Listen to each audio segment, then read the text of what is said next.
In this vast ocean of Pacific lies this island named Cocos Island, or Keeling Island, situated 2,750 kilometers northwest of Perth, Western Australia, and 900 kilometers from Christmas Island.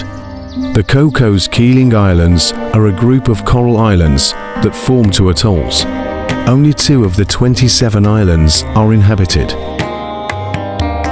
Captain William Keeling is believed to have been the first European to sight the islands in 1609 on his return from Bantam and the Dutch East Indies, on behalf of the East India Company. Despite knowledge of the islands for 200 years or more, it was not until the early 19th century that they were settled.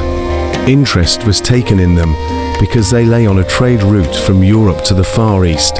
In 1825, Scottish merchant seaman Captain John Clunies-Ross stopped briefly at the islands on a trip to India, nailing up a Union Jack and planning to return and settle on the islands with his family in the future. Wealthy Englishman Alexander Hare had similar plans and hired a captain, coincidentally, Clunies-Ross's brother, to bring him and a volunteer harem of 40 Malay women to the islands, where he hoped to establish his private residence. Hare had previously served as resident of Banjarmasin, a town in Borneo, and found that he could not confine himself to the tame life that civilization affords. Clunies-Ross returned 2 years later with his wife, children and mother-in-law, and found Hare already established on the island and living with the private harem. A feud grew between the two. Clunies-Ross's 8 sailors began at once the invasion of the new kingdom to take possession of it, women and all. After some time, Hare's women began deserting him, and instead finding themselves partners amongst Clunies-Ross's sailors. 22 disheartened, Hare left the island. He died in Bencoolen in 1834.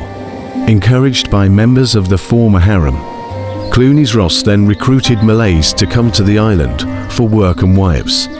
Clunies-Ross's workers were paid in a currency called the Cocos rupee, a currency John Clunies-Ross minted himself that could only be redeemed at the company store. The islands were annexed by the British Empire in 1857. This annexation was carried out by Captain Stephen Grenville Fremantle in command of HMS Juno. Fremantle claimed the islands for the British Empire and appointed Ross to as superintendent. In 1886, Queen Victoria had, by indenture, granted the islands in perpetuity to John Clunies-Ross.